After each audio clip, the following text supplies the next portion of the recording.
Hello, everyone. Welcome back to another episode of the Unstoppable Dad Project. Thank you once again for joining me on this little podcast that I have going on here. I just want to say a massive, massive thank you to everyone who continues to listen to the podcast. We have just crossed over, or I've just crossed over on 2 years of doing this podcast. So that's 2 years of, for the most part, weekly podcasts.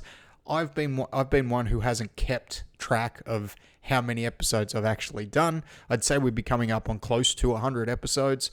But first of all, I've been lucky enough to see continued growth in the amount of people that have listened to this podcast over the time that I've been doing it. So that doesn't happen without the help of those of you that have shared this episodes around with your friends, that have shared the podcast, that have sent messages of support, that have sent in questions that you've wanted answered.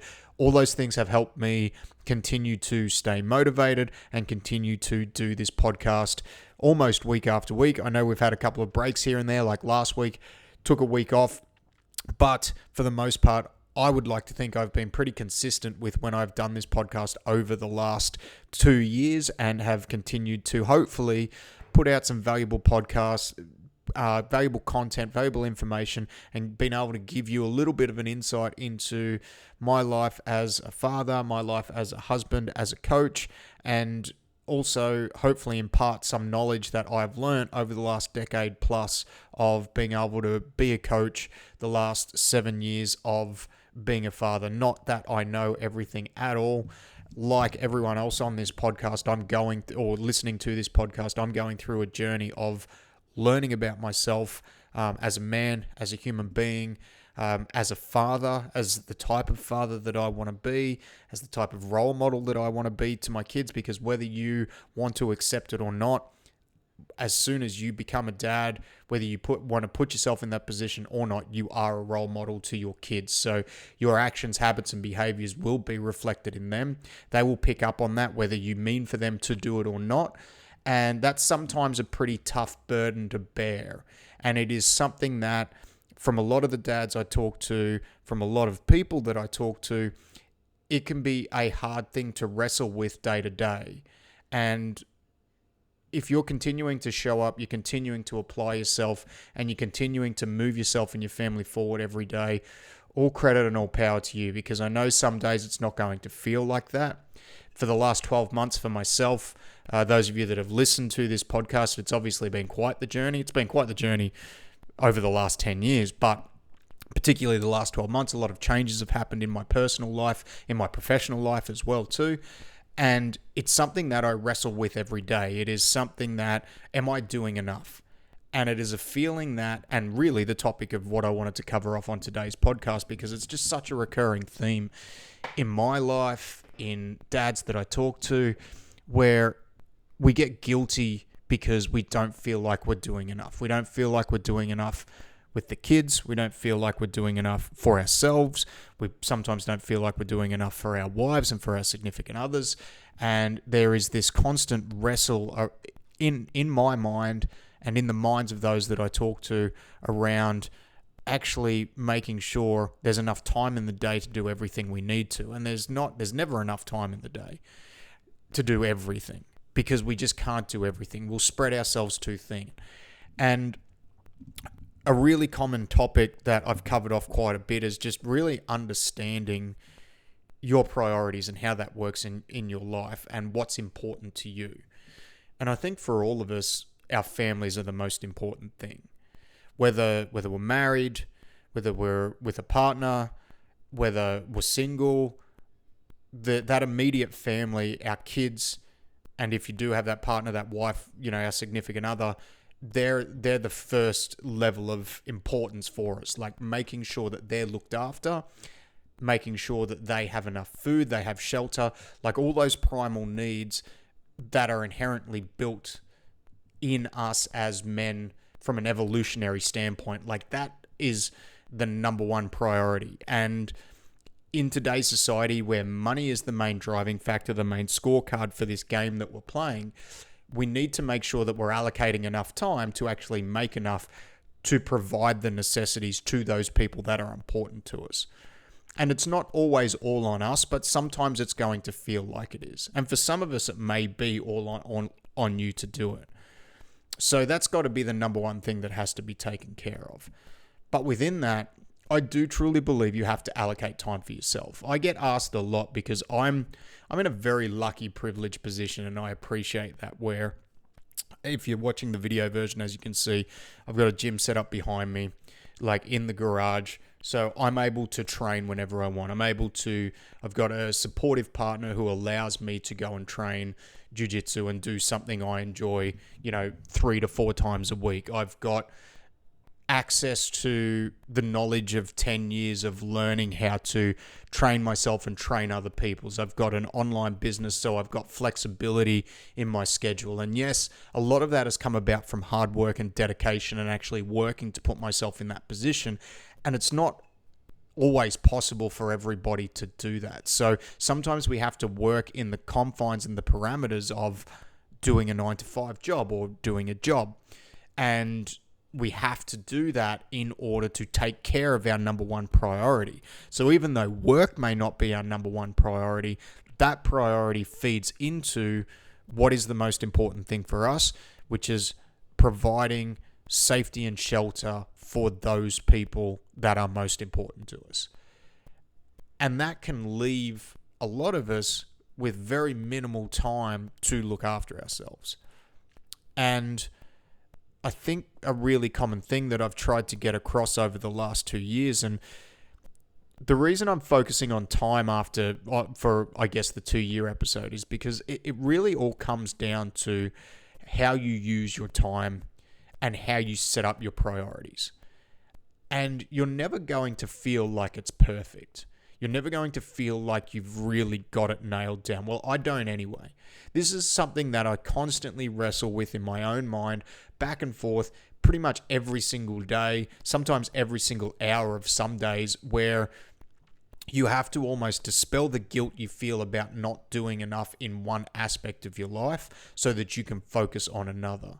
But for me, I have spent a lot of time really sitting down and nailing out my hierarchy of importance. Time with my children, time with my wife, time with my family is important to me. And there is things within that where sometimes I will have to take time away from that in order to allocate to other things within life. Work is the big thing, but that's also too, if I feel like I'm disengaged in the time that I'm at, sometimes that will mean that I'll actually have to get out and go and spend some time on myself. Go and do a workout, go and do a jiu-jitsu session, so that when I come back to that number one priority, which is spending time and being present with them, I'm more present rather than that disengaged time. So one thing that I've had to come across is sometimes it's more about the quality rather than the quantity. The quality of time that I'm spending with them, because there's been times in my life, times over the last decade, where the time that I have spent with them has not been of a high quality. And really all I'm doing is I'm punching the clock for the time that I'm there. I'm disengaged. I'm on my phone all the time. I'm checking emails. My mind is somewhere else, thinking about somewhere else, something that needs to be taken care of, whether it was from a business point of view, a work point of view, or whatever that may be, so that time is really it's not actually serving the people that I want it to serve, which is them. It's self-serving, because it makes me feel better about myself because I'm just punching that clock, rather than I'm there, I'm engaged, and I'm being present in the moment with that time that I'm doing. Whereas that the best action for me right there would be to disengage myself from that, take that time away, go and take care of that thing that is bugging me that needs to be taken care of. Go and spend half an hour to an hour on that, get it out of the road, so that then when I come back to it, even though I may only then be able to spend an hour with my family rather than 2, that hour is of a much higher quality than the 2 hours I would spend leaving this thing that is bugging me, that is drawing my attention away, and leaving it unattended. Because then not only does it filter into those 2 hours, it filters into whatever I have next, whether that may be me going to bed or sleep, trying to put them to bed, trying to cook dinner.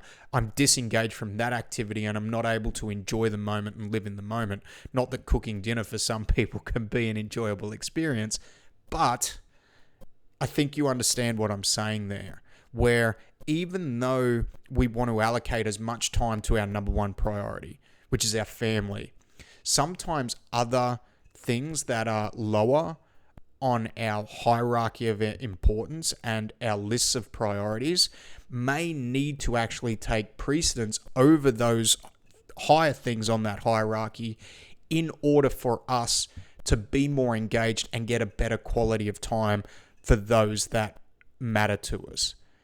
And I'm a bit of a deep thinker. Sure, that's probably no news to those of you that have listened to this podcast for the last 2 years or even less time, but I can get really caught up in the rabbit hole of my own feelings and my own thoughts. And I've learnt over the last couple of years to disengage from that.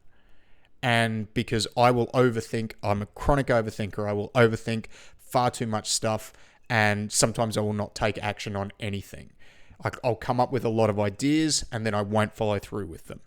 So what I have had to learn to do is to try and get those ideas out and then systematically work out how to take care of them.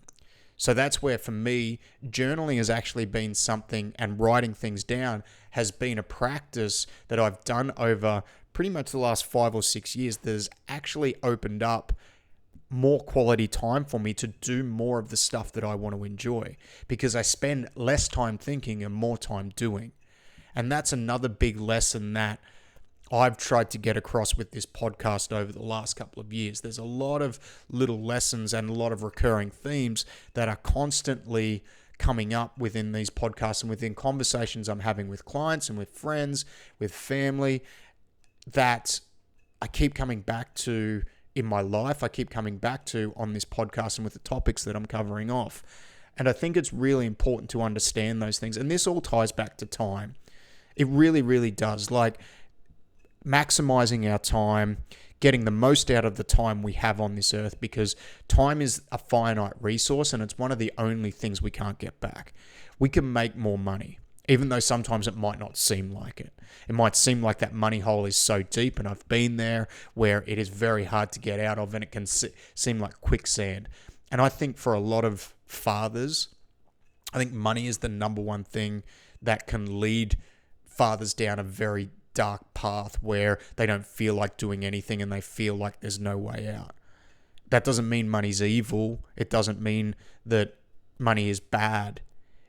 It's just a vehicle, and it's a scorecard in this game that we're playing, but it is necessary, and having enough of it is necessary. And yes, there is an element where money's not going to make you happy, but I think there's a tipping point for that, where if basic necessities and comforts aren't taken care of, then money can feel like everything. And I've been there, I've felt that, and it's a hard spot to be in. But even then, relating that back to some of the things that I've just spoken about, finding more time to potentially make more money or do more things. I don't have time to go to the gym and train. I don't have time to do this thing that I want to do. Sometimes actually sitting back and taking an objective look on how we're spending our time. So if you are spending 2 hours a day with the kids, that's great. That's amazing. And it's something that, like, spending more time with the people that are important to us, I think is one of the keys to happiness, because especially those of us, I know there are a few people that listen to this that don't have kids, but obviously from the title of the podcast, you know that this is more tailored towards a parent or specifically dads. But those of us that have kids and are engaged in our kids' life, even to potentially a small degree, you talk to any father about their children and their face will automatically light up. Like, it brings joy to them. But have a think about, how are you spending that time with them?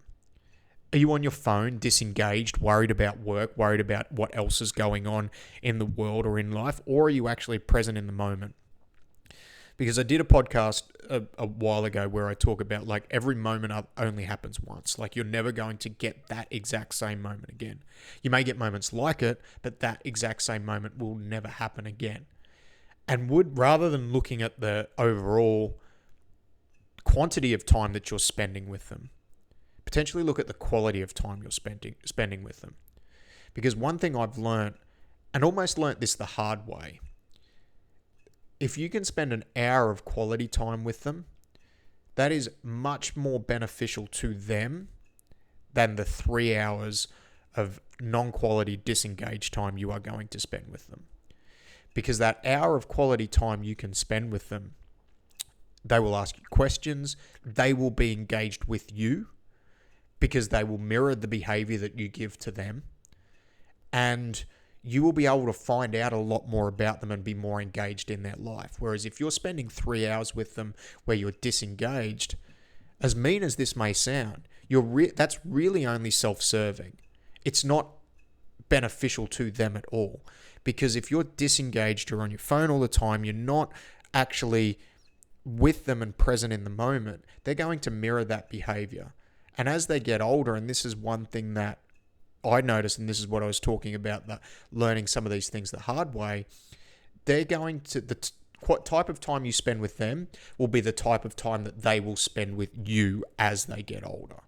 So if you, as they get younger, are spending time with them where you are engaged, you are playing with them, you're asking questions, you're talking, you're doing activities that are important to their development, but to them as a human being, that is the type of time that they will want to spend with you as you get older. So sometimes it's not about the overall volume of time, it's about the quality of time. And in order to get that quality time, sometimes we actually need to take time out of our number one priority, put it into a lower level priority so that we can come back to that and be more engaged in that moment and in that interaction. And that's something that I've really learnt the hard way. I've learnt from working with the dads that I've worked with, the people that I've worked with. And then, yes, there are, in our lower priorities, are we using our time within that more effectively? If you're self-employed, one thing that I've had to look at, and one thing that I've actually started doing a little bit, rather than trying to work for 4 hours straight, I'm trying to do basically 30 minutes where I lock into something, then I take 15 minutes off. And I'm actually seeing that I'm more productive doing that than if I try and lock in for like a 3 or 4 hour period. That's one thing I'm playing around with at the moment, where I'm actually finding I'm getting more done. So again, we're talking about the quality of time rather than the quantity of time. It's not necessary. It's still working hard. So it's not that work smarter, not harder. Or maybe it is. Maybe it is working smarter, not harder.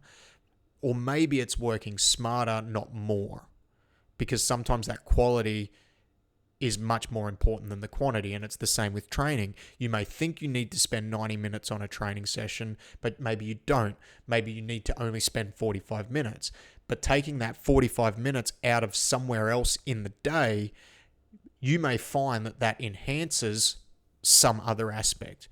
You're able to do more with the kids. You're able to be more productive at work. Like, these are all byproducts of drawing that time from somewhere else. So the time that you allocate to that can actually be picked up somewhere else. So even though time's a finite resource, we can be smart with it. I do believe you have to be disciplined with it. But when you're a parent, when you're a father, if you're a business owner, or even if you're an employee, sometimes that plan has to be a little bit fluid. I still believe there has to be some level of structure, but there still has to be some fluidity to that, because life changes almost in an instant. And we want to continue to do the things that make us happy. We want to continue to do the things that make us healthy. And most importantly, we want to continue to do those things and take those actions that are going to feed into our number one priority, which is quality time with our family, and to be able to provide for them and to be able to give them shelter and give them everything that they need to live a long, fulfilled, and happy life like we should be aiming to live. So that is that podcast. The 2-year anniversary of the Unstoppable Dad Project podcast was a bit of a reflection, going through making time Like, it is just such a common theme where it is the pretty much the only resource we can't make more of, other than within our own life. It's fleeting. It's going to be gone before you know it. And it does seem to speed up as you get older. I'm only now 6 weeks away from turning 40. So, we're getting up there. But at 40, I feel like I'm almost only hitting my stride and hitting my prime right now, because the amount of things that I've had the privilege of learning over the last decade has been absolutely phenomenal. As I sit here a little bit retrospective about life, about fatherhood, I'm so grateful for everybody in my life. And I'm so grateful for every one of you that listens to this podcast over the last 2 years. I'm looking forward to hopefully another 2 years of this podcast, and hopefully building, growing, and moving on to the next level of whatever it is that we're doing here. So please make sure you've liked and subscribed on whatever podcast platform you're listening to this on. If you are on social media, jump on Facebook, The Unstoppable Dad Project. Jump on Instagram at The Unstoppable Dad. We're on TikTok as well. And just share it around. Anyone that you think is going to get some value from it or might enjoy the information that I'm putting out here, please, please, please share it around, because without you, those of you that have shared it around over the last 2 years, it wouldn't have been able to continue to grow the way it has. So thank you so much for listening. Thank you so much for the last 2 years. I appreciate each and every single one of you. Have a great week. See you next week. Bye.